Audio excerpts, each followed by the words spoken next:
All right, y'all, welcome back to the Everytime show. We're back again today with another episode for you. We want to show all the DIYers out there. Anybody trying to, just do a little bit of drywall, not a whole lot of drywall. We got some great tips for you, help you with your ceiling in here. We're right in the middle of doing this bathroom ceiling. We're not only going to show you where we're at, we're going to show you how we went about getting to it. Real quick, simple, easy way, easy process, works like a champ every time. So let's get you spun around and show you what's going on. Check it. Check these holes out. So there's the first one. Tight. There's the second one. So this little guy bends right out to here, but I mean just tight. And then last but not least, picture perfect. Let's go outside and show you how we got these. All right, so this was our original cardboard cutout here where we had all this math and measurements on here. So don't let all this overwhelm you. Okay, our first, did you actually put fart fan right there? That's fine. Yeah. Okay, so the ventilation, you know you all put fart fan right there. So the ventilation, the fart fan, if you will, was right here. Then we had the vent, the AC, and then we had the light.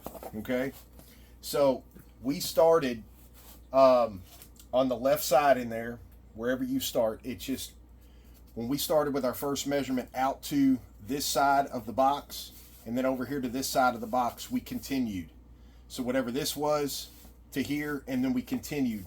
We measured all the way down here to this light coming off the left side. So if you have the right side, just reverse it.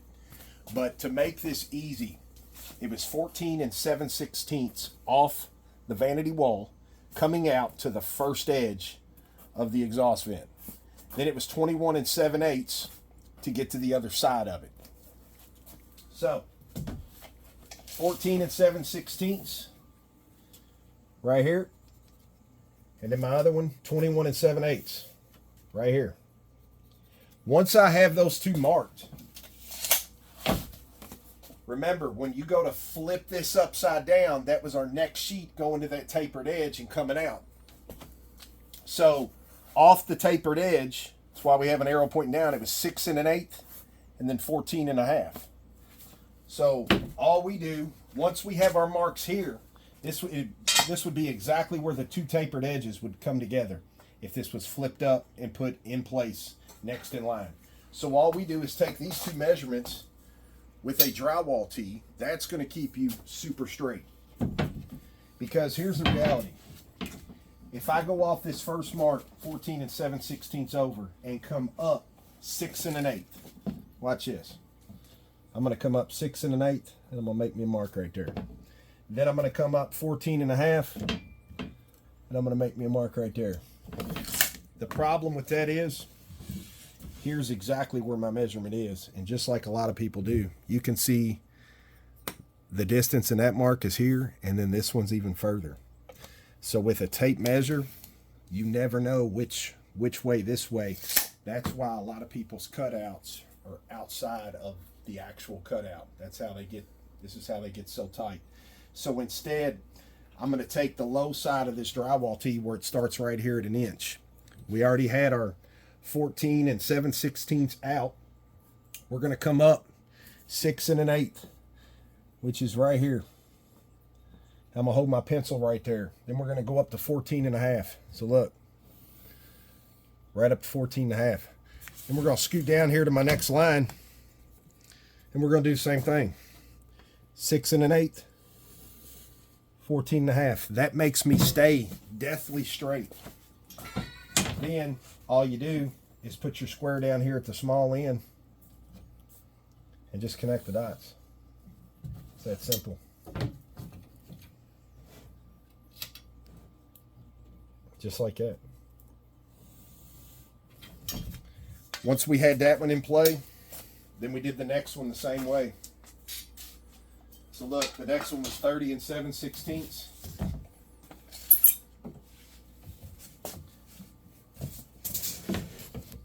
30, 7/16, 40 5/8.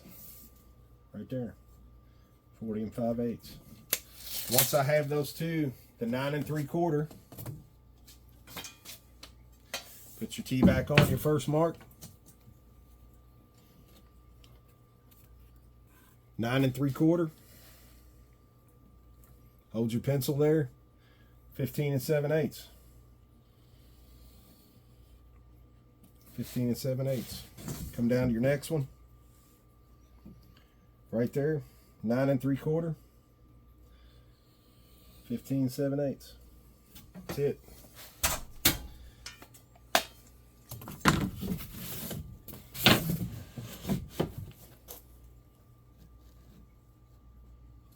Line them up.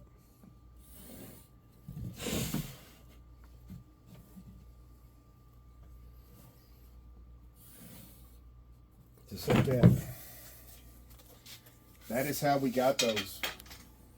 I hope this does not confuse anybody. I know it's all you have to remember, because your measurements are obviously going to be different than ours.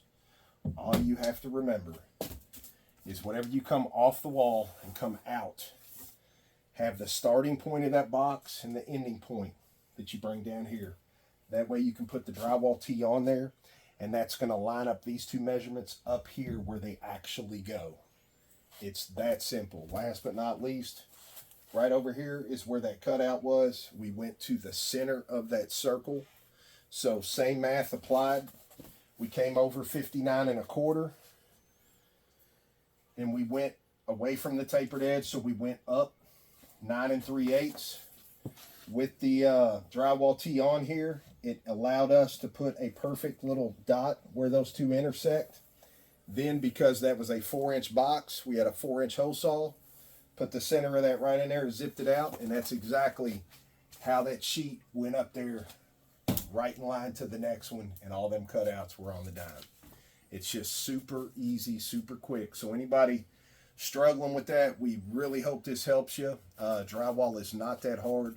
We are not in the business of doing 100 sheets a day, so it matters. It matters the business that you're in. If you're into production, you got to be quick. You probably don't have time to do all this stuff, but if you're just doing a few sheets here and there in a bathroom, a wall, what have you, this is a real simple way to always get those cutouts to line up on the dime for you every time. Till the next one, we hope this helps you at home. See you back real soon.